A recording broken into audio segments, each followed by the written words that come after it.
I thought it'd be really good to talk about what advice is and how it can be received or misapplied. For people that are asking advice of someone, first off, talk to somebody that's relevant to your business. But because we have proximity and we talk about stuff all the time, I'm broadening it.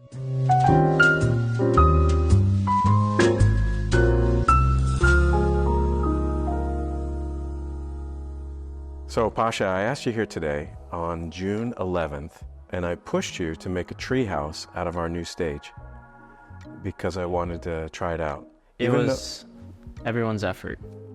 Even though our lights aren't in and we have absolutely nothing that you wanted me to get yet installed, this is a funky shadow excuse in advance. Yes. So this will be our before and after reveal. But actually, I was kind of greedy in one of your recent comments where you wanted to collaborate with a friend of yours to have a business venture. And I'm someone who's always really supportive of that. And I thought, well, even if we don't hit all the specifics for your ideas, I thought it'd be really good to talk about what advice is and how it can be received or misapplied. And also, you're really key on the vantage point of what a young 20-something-year-old person who has a hobby and a passion, side hustle, and how can they leverage that into a business. And so maybe you ask some questions today that are for that audience, not just you specifically. And we're just kind of using the stage today, so it's just a convenient topic. Exactly. First little tryout for the stage. It definitely transformed drastically. In 10 minutes. 10 minutes. So frame it out. Where are we today? Your mind. We're here sort of continuing the conversation we've had before. You and I had sat down before and talked about business and starting a business, ideas, and again, advice. You know, some advice can be useful, some not so much. It depends on circumstances and how you're trying to approach your business. I am in a situation where I'm talking to a potential business partner, also my good friend, about opening a shop. So it would be a car business. We would mostly focus on, it's a lot, you know. My friend is a YouTuber. He does YouTube for a living. He does it full time. He needs the place to be able to work on the car and be able to film it and continue growing the YouTube. That is primary goal for having a shop. What do I have from it? Technically, we would share the revenue from YouTube, you know, to an extent, and I would get paid and I would help him basically do similar stuff that I do here, filming, editing, you know, helping working on the car and stuff like that. But besides that, it would be great to pick up some side jobs to actually fix cars for other people, which I have been doing anyway in my garage, or, you know, I'd come out to someone and help them out. So the idea is having a shop, having a space to work on cars. And you know, my passions are cars. I love cars, and I enjoy working on them. And I was actually a little scared. It's still a little scary, where many people say don't turn your passions into your job, because then you kind of lose passion for it. You know what I'm saying? Like, if you really love cars and then you eventually make a business working on cars, you can get so sick of it. Have you ever had anything like that? Like, where I know you had a passion of creating, being an artist, and then you turn it into a business. Have you had any doubts or any moments where you're like, oh my God, I'm so tired of this? Tired, yes, but physical fatigue, not tired of the idea. Okay. So I want to talk about first, I'll answer your question first. So yes. No, I haven't had that. I think that if you're fortunate enough to know what your passion is, and it's been defined in yourself, like over more than a couple weeks, I think you should move towards it in some capacity. Whether that moving towards it, the only option is a business, that's TBD, right? But passions are important. They're not there in you randomly. They're not an excuse for some other thing, like, oh, that's just my passion. It's not a business, not viable. I think they're there for a reason. And maybe the people that lose their passion from what you just described, it's because they weren't in control of the shape of it. So I'll use Katya as an example. Okay. In Oak Park, I encourage her to open a yoga studio. She loves yoga. It's a part of her lifestyle. It's part of her spirituality, part of her health and wellness. And she was very excited to open the studio. We made it beautiful, beautiful shop, beautiful website, Okay. skilled teacher, all that stuff. But the management of a yoga studio and running a yoga studio is different than the yoga lifestyle. And so what she realized is that her passion should not be a business in that construct, because it took away from the management of the business, took away from her ability to do yoga. A teacher didn't show up, she had to do yoga, maybe not the type she wanted, basic class or something. So it can shift like that if you're a one-man show, a one-person show. Yeah, you're diluted. And because you're good at something technician-based, because you're good at maybe repairing cars, doesn't mean you're good at, in the same way, marketing yourself or attracting customers or managing a business. So it turns quickly into doing the business by day and management by night, maybe scheduling, paperwork, accounting. That's if it's self-funded. The DIY version, which is what you were asking about. That's what I did. Yeah. Yeah, brutal. What I wanted to say was, for people that are asking advice of someone, first off, you should be talking to a mechanic. Right. For this type of business, talk to somebody that's relevant to your business. But because we have proximity and we talk about stuff all the time, I'm broadening it. But a mechanic is someone who's going to say, here's what's going on, right? The other thing is, asking advice from somebody is almost a bit of a negotiation. In this instance, you work here. I'm kind of unique in the sense that I really want to see everybody that I kind of have in my windscreen follow their passion. I encourage that. Even though it comes at an expense to me, I encourage it. However, top to bottom, there's an angle that I have that I need to be transparent about. It is, I love that you work here. I love the work that you do. I love having you around. You're a great guy, all those things, right? Thank you. But it shouldn't stop you from your passion. But it is my angle, at least a sliver of it. And if we didn't acknowledge that, that wouldn't be too straightforward. I think in business, when you ask advice, if I come back to that, is ask targeted advice. You can ask me to tell stories about my business, but they may or may not apply. Right. So you have targeted advice from a relevant person. You have advice from maybe a person who is very successful at what you want to do, and advice from a person who wasn't successful. But that advice that they give you has gone through them. You're different. You're going to handle a million micro decisions differently than them. Even the same way cars get fixed. Mechanics as a manual, but they all have different approaches to a degree, right? Oh, absolutely. Oh, start here, start there. Don't do this, build this. There are things I've talked to mechanics, and you can do different jobs 1,000 different ways, and book times are like 12 hours, and you somehow figure out a way to do it in 3 hours because it's much simpler. I've been there, I've talked to people, but you're right in regard of me having to talk to people who are mechanics, people who have similar businesses, and I definitely have people in my life that I could go talk to. I just haven't gotten around it yet. I'm talking to you because I've established, we have this trust between each other, and I know you've had businesses and you have businesses now that have succeeded, and you run multiple things, and I see how stressed you are sometimes and a lot of things going on. It's the legal stuff that stresses me, not the business stuff. Right. So if you want to talk a little bit about legal stuff, it's a nuisance. Is it the BS that happened in the past and now you that lingers with me. It's just, all I'll say about it is it's non-business related. Okay. So let's say you're a car mechanic and you're married and you're getting a divorce. It's going to affect your business.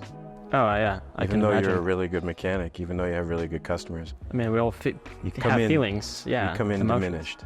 Right. To some degree, or distracted, or in my instance, I can be easy to trigger with certain things that you saw that the other day. I got really pissed off about something that I was really pissed off about already, and it held it in.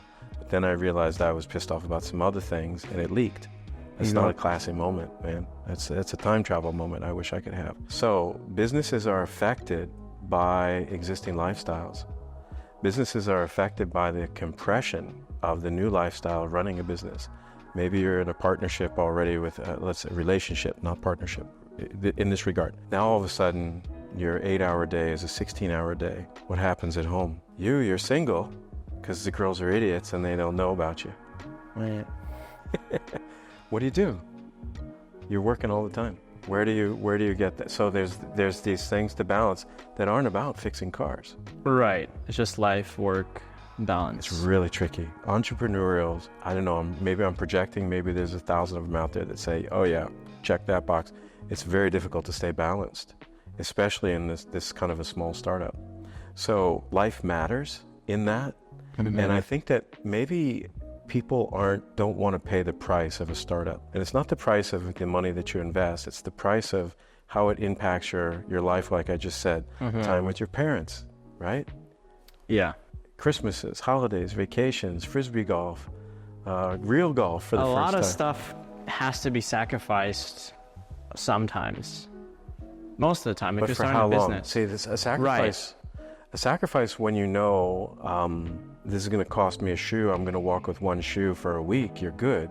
But if you're like, oh, I got to live with this shoe, and that's all, it's sacrifice for how long? That's the trick. Well, that's why you make a business plan, you have projections, does that never work? How does that work? I don't know. I think that business plans for the single technician, the plans, you should have awarenesses more than plans. Okay. Because I think the plans have to change on a dime. Well, I was talking rather about business plan with projections where, say I work here, and then I have my side thing that I'm actually also putting somehow 8 hours a day in. Mm-hmm. And I have my 9 to 5, and then I have my 5 to 10, whatever it is, amount of hours. Mm-hmm. I sacrifice my social life, I sacrifice potentially good sleep. Tell me the things you think you would sacrifice. I'm curious. Oh, okay. This is the awareness part. Right, okay. It's not the plan part. What do you think gets compromised? Now, you're being asked to think about it, so you're going to come up with things that if you hadn't have been asked to think about it, they might have been discovered later. Right. So this is part of your I think planned awareness. Obviously, lack of time to cook and eat well, right? I don't eat the best now, unfortunately, but that will definitely be one of the major things that could happen. Social time, friends, potential girlfriends, my own time for like disc golfing, video gaming, all that's gone because I just don't have time. I have to work, then I have to work, and then I have to go home and sleep. And somehow I have to figure out the way to eat. It compromises your physical health and your mental health. Fatigue. Fatigue, yes. But ultimately, when you work on a car, there's like a lot of physical exercise essentially while you're working on something. It's a lot of heavy parts, a lot of things that have to like move around, whatever. So that could be kind of like double down in like the gym and work could be. Well, you're talking about body motion, not exercise. Yeah, I get it. You're not sedentary. I'm not just sitting. So it's not a zero-sum trade.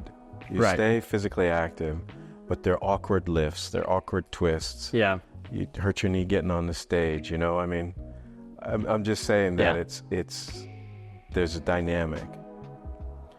And mental health, how? You think the lack of social life can affect? Well, I know for a fact the lack of social life can definitely affect your mental health. I think it can affect confidence. I'll use myself as an example because when I was in business for myself, the only thing that told me that I was doing a good job was whether I had money in the bank or not. And if I didn't have money in the bank, I didn't feel successful. If I didn't have money in the bank, I couldn't go out on a date. So I began to feel kind of introverted and like, oh, what do I bring to the table? I'm there.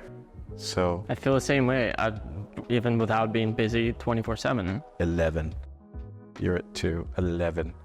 You know, I'm saying it will be louder. It's a joke from an old movie. Sorry, you didn't get the reference. I didn't get the reference. Oh, okay. Well, I wasn't born here. I didn't grow up here. I don't know. Well, this is a good part for the meme. 11. Okay. You'll get it. I'll explain that. All right. So mental health, and it can be very subtle because in a business that, again, I'll point at myself. Right. I was spending a lot of time by myself. So I'd have these internal dialogues with myself. I'd have the question and the answer, and I began to think that I was, oh, that's a good question. Oh, that's a good answer. Oh, I got this. The feedback loop was really tight. I was only listening to myself. And so there was a sliver of mental health. And then I began to only talk about the business because that's all I had going on. And it was interesting dialogue to someone else who was starting a business, but nobody else was like that guy, you know? I was imbalanced. The other part of the mental health is that, I don't have a family. That was a part of whether I was in business or not, but I was not successful in business. So I didn't have the perception of myself as like, I can barely feed myself. How am I going to do this house and kids things? Now, those are not reasons to not have a business.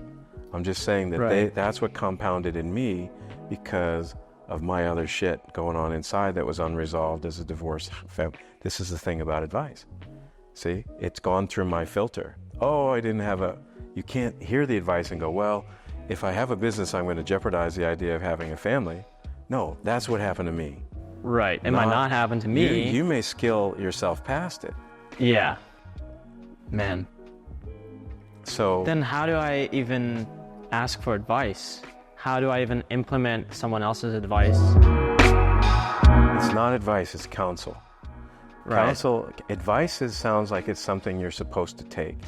Counsel is a person's opinion. Okay. So if you change it from let me ask your advice to let me ask your opinion, it comes in softer.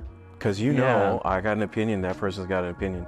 But if you yield and you say, oh, Mike's a rich guy, he's got some businesses, I'm going to ask him for advice. Well, I'm not a mechanic. I had a very different type of business.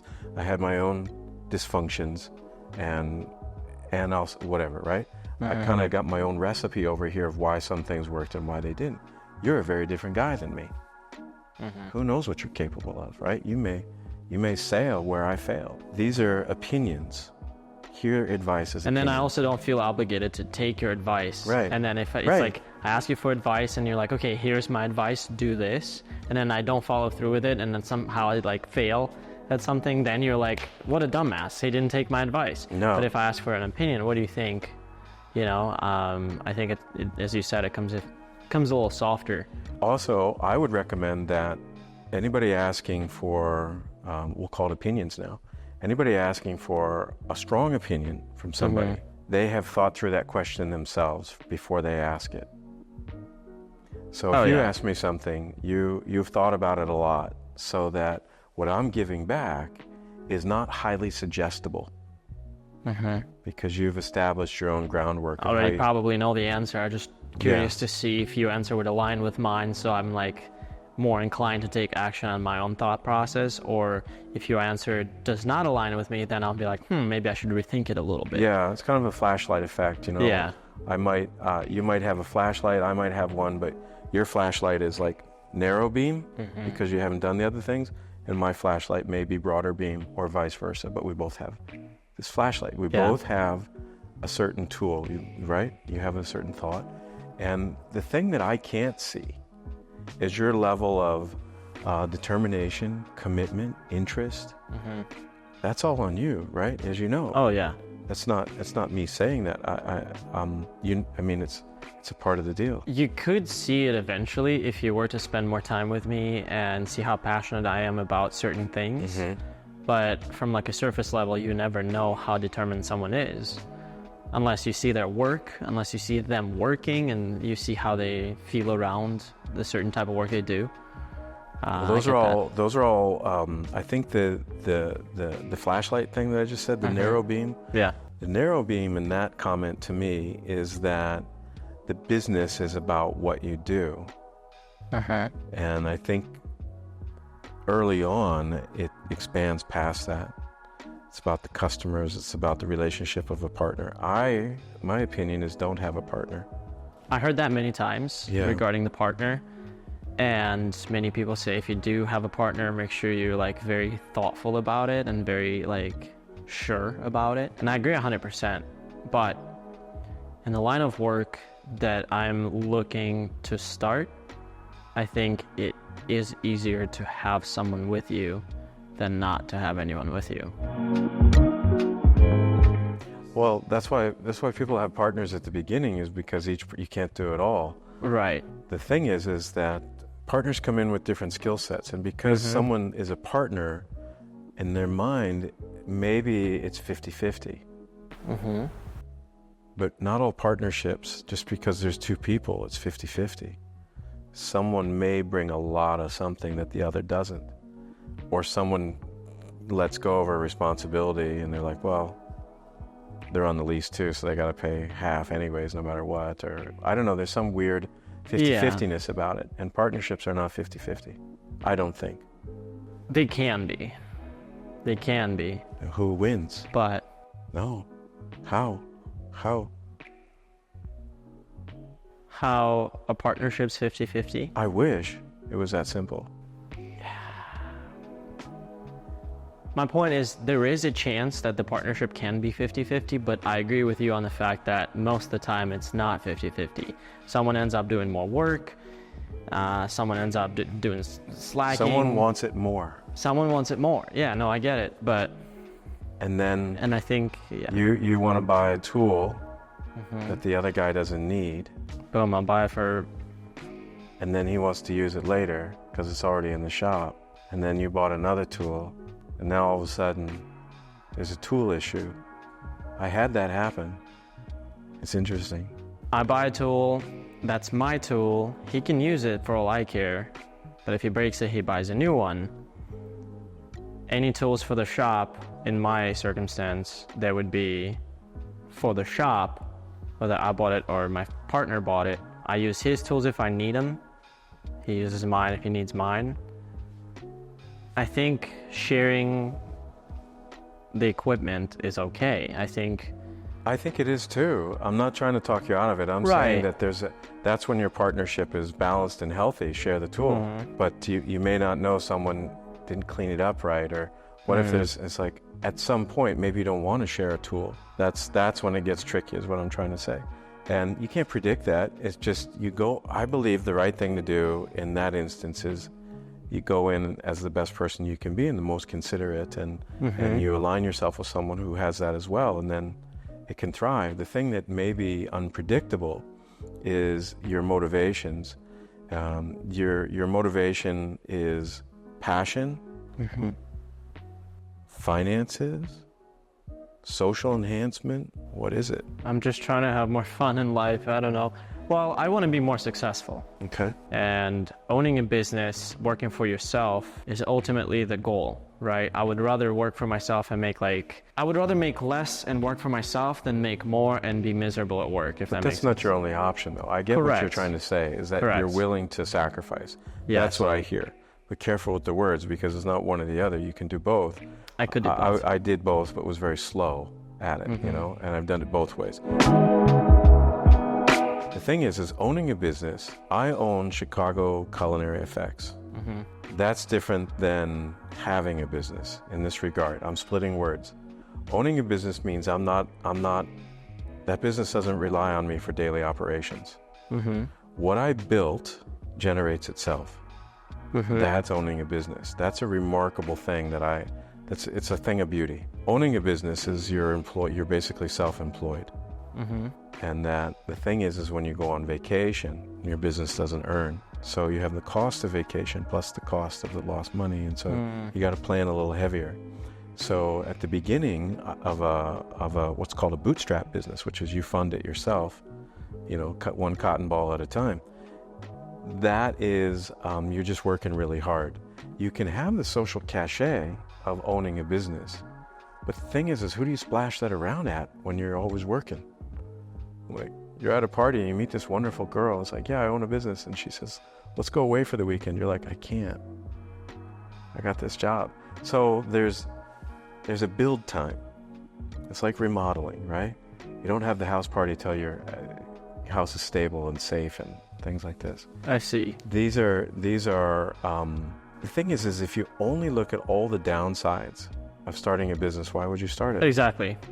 Yeah, why would you start it? But the awareness is you should have, but they're my experiences, not yours. Again, you have the ability to maybe step outside of any common experience that I had. Mm-hmm. So that's why I said at the beginning, you have to frame what's coming from me. It's through my life filter. I don't have an x-ray of you to say, oh, Pasha, this is you. This is how you'll do. No one has it. I don't have it. No, but it's all time. You could just have untethered desire to have a business. And if that's what you have, then go for it. I think that people that maybe experience the failure of a business before they fail, in their mind, they're like, oh, I got to succeed because I said I was going to do this. And I'm like, come on. You know, I said I was going to drive downtown and maybe I didn't make it down. So what? Yeah. I think that the businesses that I've had have brought me great resolve on who I am. Those businesses were my teacher. Do you think it's worth starting a business in any circumstance? I'm 55. You're 20, what? 6, 7, 8? About to be 7. 27? For me, no. For you, you're in the gold zone. You have energy. You have ambition, Okay, flexibility. so not in any circumstance, but in a circumstance of having the energy I have mortgage. and the time. I got heavy mortgages, bro. I'm already hooked into a tether that would mean that I had to succeed in a business, or else something collapses. The business success is at the expense, of something else. And in my case, if something fails, ouch. Yeah, try again, right? I did many times. Yeah. I lost several businesses and it sucked rocks, man. But I didn't stop what I was doing. I was just like, fucking terrorists, Just kept going. Yeah, partnerships ended up being expensive for me and hurtful. And at the time of you starting a partnership, you were certain that it was a good idea. Yes, right? Because I was in love with her. Okay. And she was willing to do things that I couldn't do, so we had an exchange of responsibilities. And but I was definitely the driver. So I was going to ask, it wasn't 50-50, was it? I didn't know. It was a mold making business. She was not a mold maker. She did other things of great value. But gradually, I didn't value those things because I realized, oh, anybody could have done that. A web designer, a marketer, that wasn't enough. It was helpful, but it wasn't enough. I could hire that. For me, it wasn't. It was a terrible decision, and I was advised not to by so now you're advising me not to. My ex-girlfriend before that one. She's like, "Can't you do that stuff without her? Can't she be your girlfriend and not your partner?" And I'm like, "Ugh, that would have been great." Partners are tricky. I think they're tricky. Anyways, I'm biased on that because of my experiences. Exactly, because I'm pretty sure there are plenty of businesses out there that are owned or co-owned by multiple people, and they're in a partnership, and they work together great, and everything works perfectly fine. So I would like to meet them. Right. But it's not impossible, right? Like I'm sure there are businesses that are ran and operated by multiple people. I think people. I could do it now.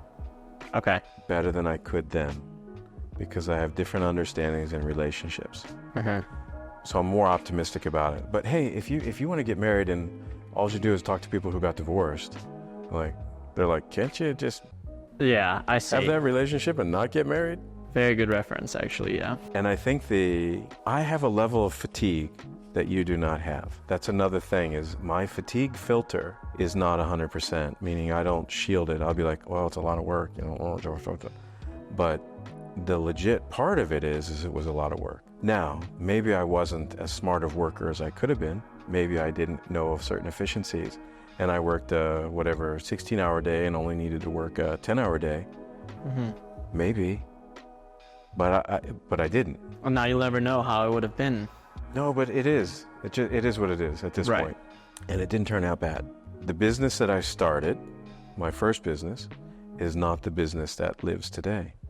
but what I did in that business does. You're in a business, if you do cars, there's certain liabilities that become realities. You fix a car and something goes wrong. You know, there's insurance issues and stuff like that. You fix it for YouTube, you fix it for a friend, that's one thing, but you fix a lawyer's car and the brakes go out, guess what? Hello. You know, it's a different level of responsibility. That's very true. My business got to that point, my first business, where I was like, I do not have architectural skills. Was it the architecture job? Like where you were building stuff on sides of the buildings and... Well, I had an opportunity to make a big business out of that, but I didn't have a team, and I didn't really want to.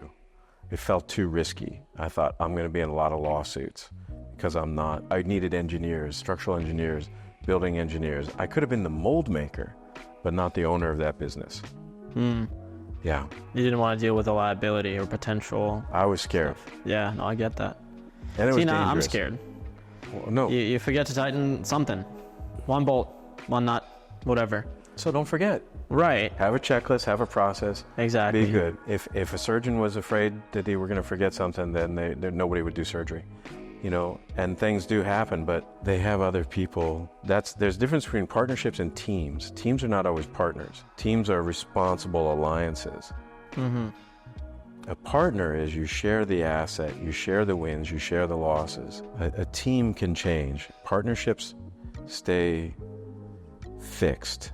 You know, they evolve, but you're kind of in it. You're married to some degree. I have a question for you. If you have any regrets from any past businesses, current businesses, any regrets in certain decisions you've made, or any regrets in how you handled certain things in business. Yet again, having a partnership, is it a regret or is it just a lesson? And it's like, all right, probably would do it different. I think a regret is I've kept some people working with me too long. Mm-hmm. Because I didn't want to fire them. Because I liked who they were as a person, but they were not good at their job. Did you just feel bad firing them? You didn't want to fire them because you just felt bad? Okay. Stupid. Okay. Make decisions for the business, not out of...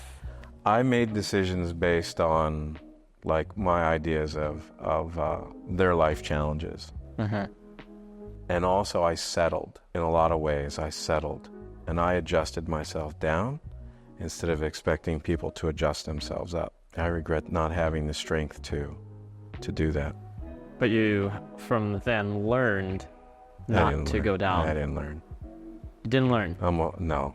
Up till now, you're still in the process of going down to the level of certain people instead of having the people go up to your level? Not quite with those words. Oh, right. What I mean by that, it started like that because that was a simple explanation. Mm-hmm. What I mean by that now is that when I sense a problem, I'm still delayed in solving it instead of going, tear the Band-Aid off. And I didn't tear the Band-Aid off. And I thought I was doing that person a favor when really maybe I was holding them back. And the specific examples of that are when I struggled to find work for certain people and I looked all over to find work for them and I gave them tasks that really were just to keep them busy. It wasn't good. Yeah. They didn't feel good. Doesn't benefit anyone. No. In any way. If anything, it just does the opposite for both. Yeah. And I regret feeling held hostage by certain employees that had skill sets that could save the day, but they would ruin the week. And like when they won, but it's like they didn't show up for work, had all sorts of bullshit excuses. Their interpersonal skills were a sham, but their technical skills were at moments genius. And I was like, oh, that guy can keep the machine running, but he's a disaster. And I tolerated that. I regret that. Well, what would you do differently? Just let people go sooner rather than later? I would have needed to believe in myself more to say I'll survive it. I'll figure it out. But that's not worth it. And instead, I would have an episode of something not going great, being pissed off, and then I would let them, it's like an abusive relationship. Oh, they'll never hit me again. Crack. I'm like, well, they hit me because... Right, you try to make red flags into yellow flags, and it's just And it's just like, no, It's you red should is just red. not. No. I've been there in a different situations, not business-wise, obviously, but also in like relationships with other people, whether it's a friendship or a relationship between me and the girl. I see red flag and I know it's not good, and I'm like, I don't want to deal with it. But then I'm like, well, maybe they'll change. Maybe it'll get better. It's a tolerable red flag. People don't change. That's the problem. Right. So They do, but they don't. So that's a regret that I had, was not being stronger. Okay. And I think that's why you're seeing certain things in me these days, that I'm just standing up for myself. But you're learning to do what you want to do. I hope so. I'll know later because I'm in the middle of it. You're in a classroom right now. Yeah. The tests are coming up. The tests are coming. You'll find out. You'll find out. I thought about it this morning, and I was like, I'm gonna have this talk with Pasha today, and I'm afraid he may feel more discouraged than encouraged based on the questions he asks and the things we talk about, rather than just going, oh, we didn't talk about enough. You should ask, like, as an example, 100 questions in advice before making a decision, rather than the first 10. I saw this interview with Matt Damon. I don't know much about him. I think I've enjoyed his movies. And he said, I'll paraphrase it. He said, yeah, young people used to ask me all the time, should I become an actor? And he said, I just started saying no. He said, but the reason was if my no stopped them from being an actor, they don't have what it takes. I like that. Yeah. Kind of slapping in the face kind of teaching. I'm in a similar mindset where if I'm asking about a negative thing, I'm just trying to weigh it and see if it's like worth it for me to pursue a certain thing if I think that negative thing is that heavy. But why? Go ahead.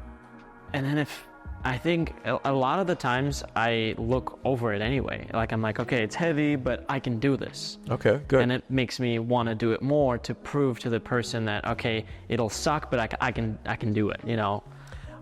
I think people give more weight to the negative than they do the positive, because 100%. The negatives, they're more likely in their mind to be right about the negative than the positives. It's like, oh, you can make $1 million a year in business. You're like, I don't know. Your business is likely to fail. Oh, yeah, well. Right. All the reasons for the business to fail are greater than all the reasons for the business to succeed. Ask questions about there's the a level wins. of uncertainty, and that's what's like scary, and it's like, oh man, a lot of doubt. You have uncertainty every day, though, Pasha. Right. I don't even know if I'm gonna wake up tomorrow. You know, like No. It's not like that, but I mean, it's just that when you don't own a business, you have someone that picks up the slack for you. If you don't show up for work here, this building is still here. The parking lot's still there. The cat still gets fed, right? There's a backup. But when you have your own business, in the truest sense of your own business, you don't have a backup often. And that's what makes it feel risky. This is all of a cushion. All these wonderful people that work here, they're my cushion too. That's when something's beautifully designed, right? As everybody kind of picks up the slack. It's a team, not a partnership. right. A partnership, remember, is different than a team. You can feel like you're partnering, but that gets into asset, shareholder stake, stakeholders, things like this. It's different. The rights. I wouldn't give a partnership here unless somebody brought in, kind of matched what I've put in. So it's like, okay, to start the partnership, you got to come in where I'm already at. What's the point otherwise? And then on top of that, what's the plan moving forward? There's different levels. You're at a starter partnership. So there's a very good chance that can work because it's not complicated. You don't have all this to worry about. It could get more complicated over time. So could anything. But again, that's me just doubting it and like, oh, what if? Like, no, just do the thing, do the work, and start the business. I think that the starting a business irrelevant. I think why maybe a larger percentage of young people that are technician-centric, I can't speak to all the banker types and all that, I don't have a clue, is that they do not stay long enough to build something. And this is why people have trouble with startups. Anna had trouble. People quit too early, right before they're about to. They'll find all sorts of reasons why something's not right. Too stressful, too unorganized, all this other, they're all excuses. A startup is you just all hands on deck. Just shut up, just do it. make it work. And some people get tired of that because they don't get the food pellet at the end, the recognition, the win, the accolade. Even if they're well paid, sometimes they're like, and they didn't even know it. They thought they needed money, but what they needed was to feel important, to do something that they thought mattered. And I get it because I've been in that. I'm like, just let me, this is why I was into architectural restoration rather than set building, because the sets ended up in the trash. And I was like, why do I want to make trash, right? It was my morals. Yeah. So if someone's morals, well, that's not the right word, but somebody's something is aligned with, I want to do something that matters or seen. What matters to me may be different than what matters to them. Clearly, that's the easiest thing to say.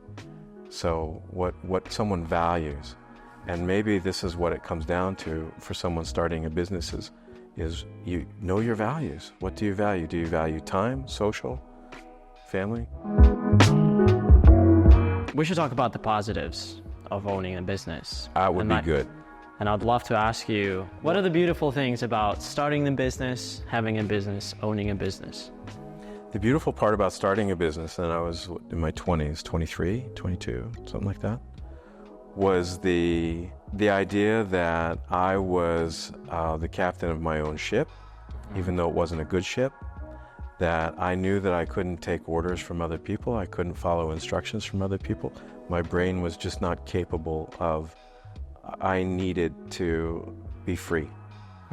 So for me, freedom is why I was in business for myself. Now, I had a lot of the things that someone else wouldn't identify as free, but for me, it was the most beautiful thing ever. I was excited about the projects that I got. I was excited about the things that I was learning. I was excited about the things that I was building. I felt good at something. That for me, I think because I had a low self-esteem, it filled that gap. I had these wins. I did something. I made that work. I made it, Yeah. And that was pretty terrific. I couldn't eat, drink, and sleep with that alone, but that was one of the things that felt great. I also, because of my age, it was kind of a standout. Do the Oscar Young, right? There were some pretty flashy things. And so I had social enhancement, and because I was an introvert, I leaned on that stuff. I leaned on that to compensate me talking about me as a person, and I just talked about myself as being a worker, doing something interesting. And then I shifted a lot of my identity into what I was doing. And for me at the time, that's what I needed. I needed to know where I fit. So business helped me know where I fit. The beauty about a business now is different than then. I don't need those same things to that degree. I think there's a level of success that feels very fulfilling.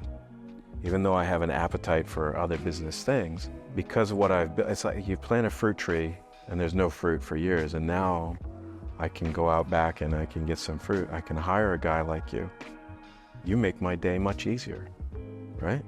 I hope so. They do. So that feels great to know that I can move forward with, what do we have, 6 or 7 people here?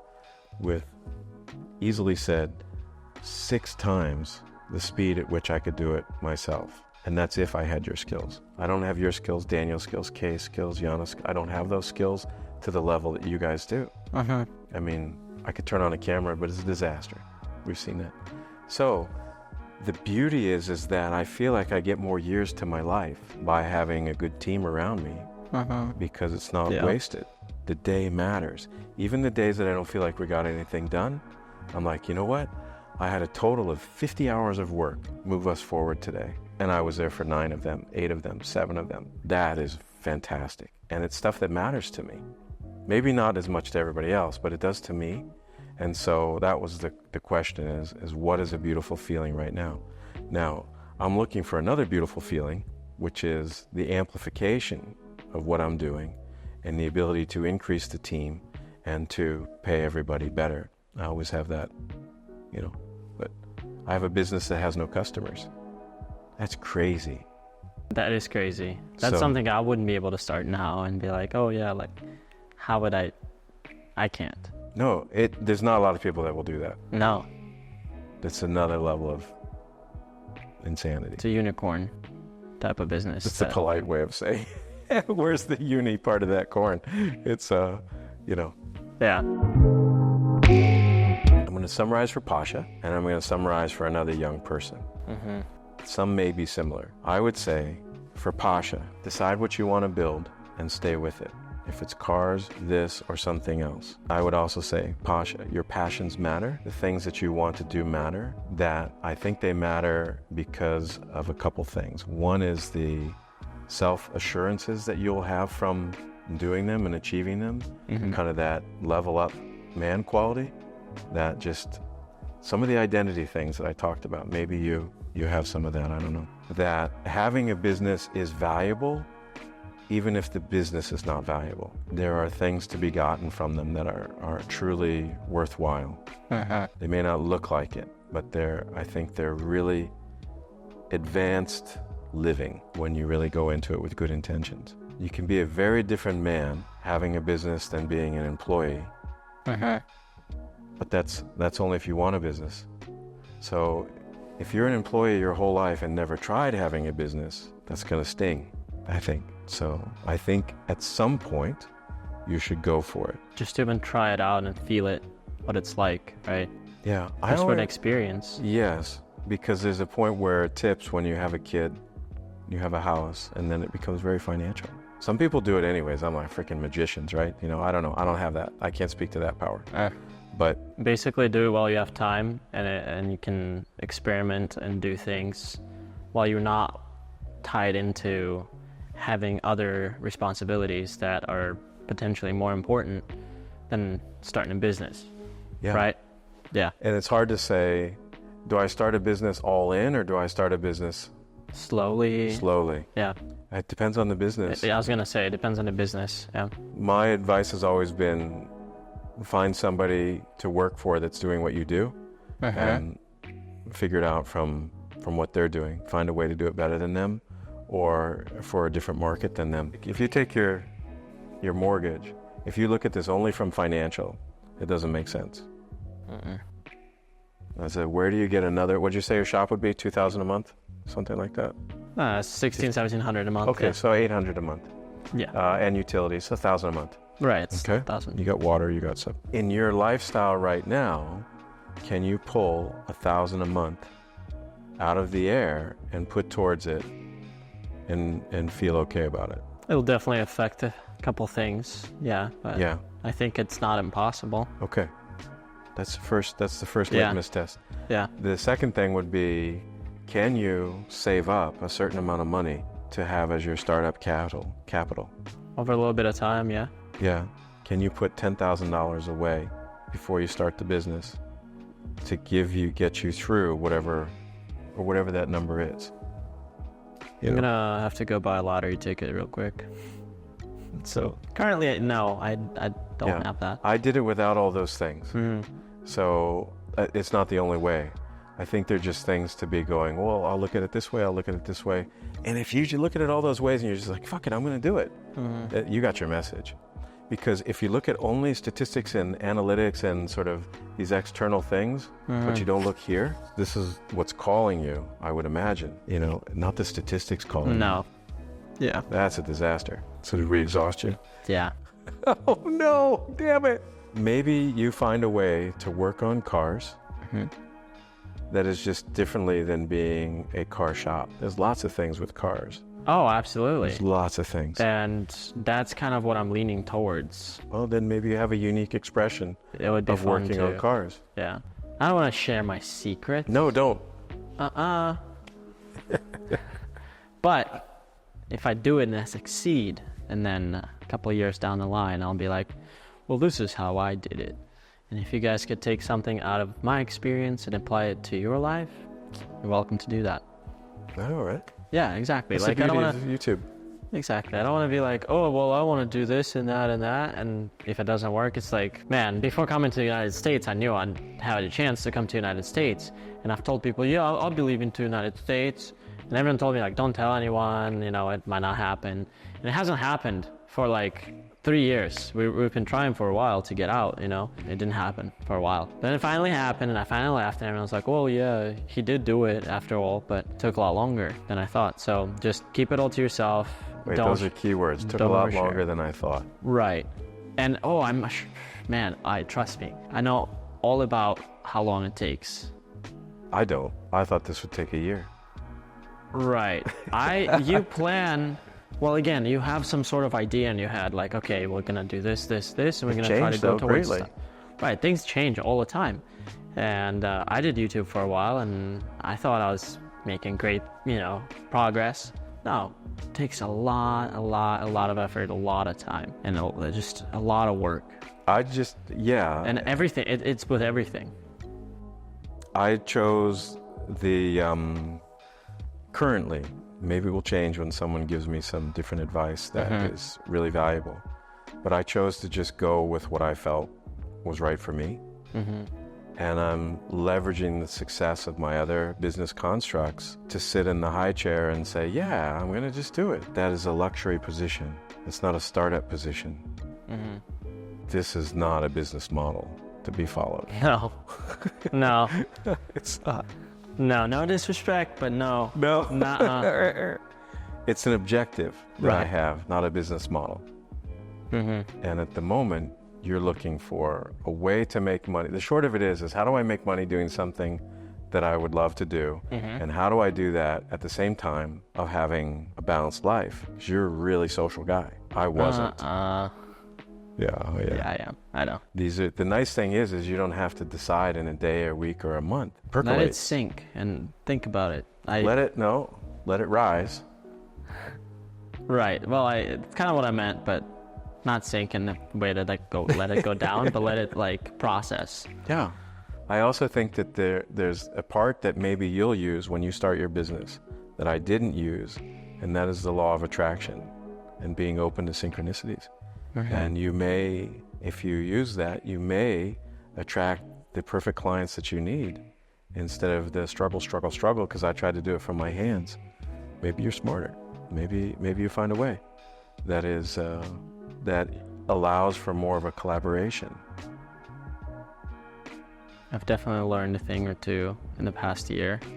Apply them. In regards of being able to attract things and manifest, and we're going into meta talking now a little bit. So I think they're very close to the business talk. Very close. Because there's the business talk people all want to talk about the numbers and the insurances and where we were kind of going, all that sort of practical things, because you can 5 cents your way through it.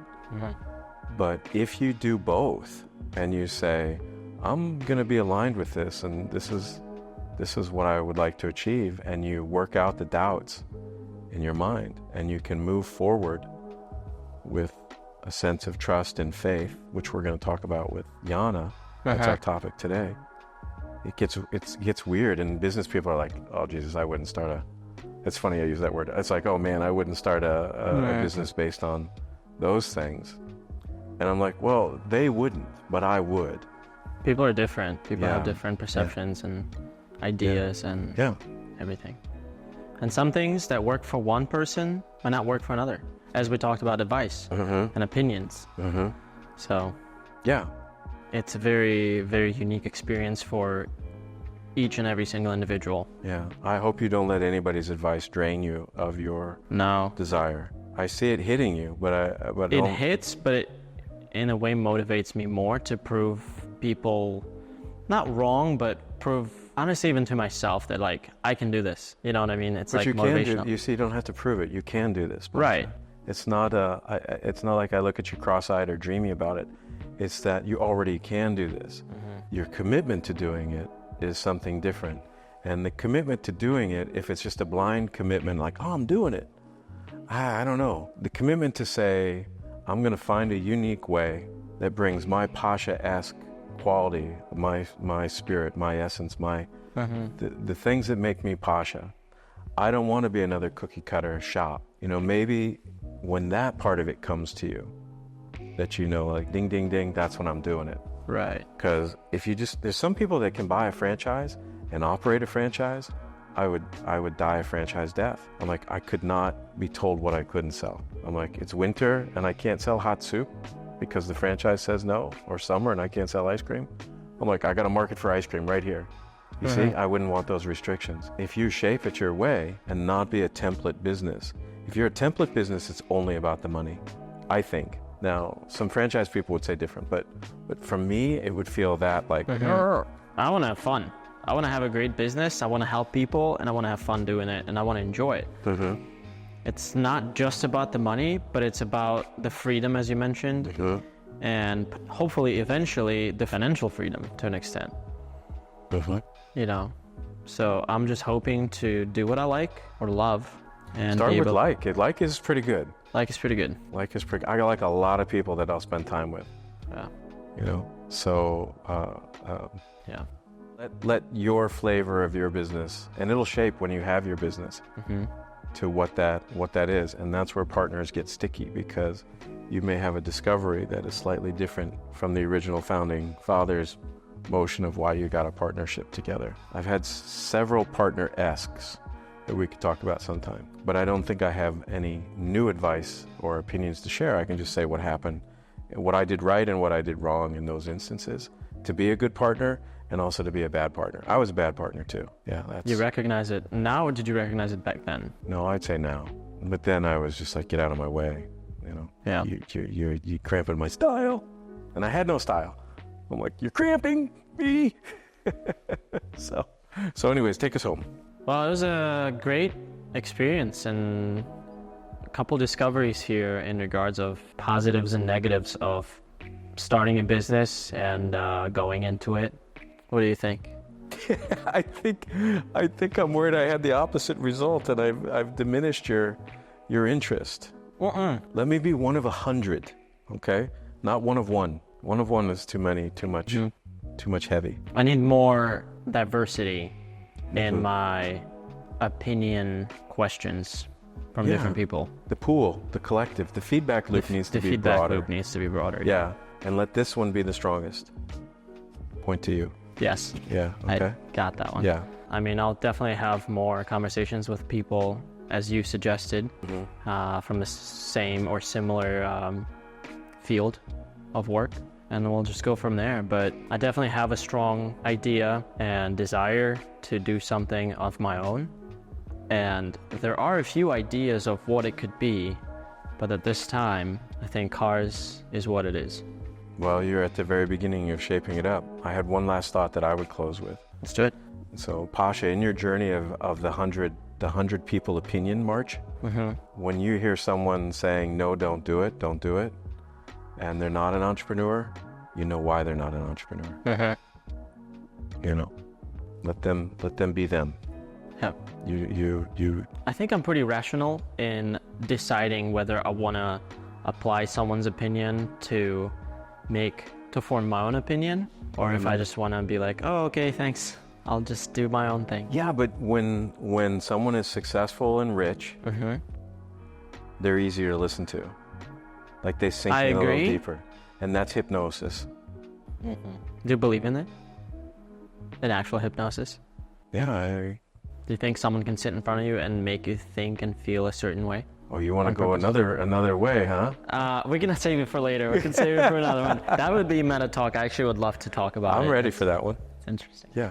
We'll do next time. Okay. We'll do next time. I'll remember this. This was Business Talk with Michael Joy and me, just Pasha. Just Pasha. I'm Pasha. There was a lot of discoveries. Scary ones, positive ones. Only the future will tell whether things are going to happen. So. The future will tell. Yeah. Yeah. Yeah, it will. All right, brother. What did I say? Did I say might tell?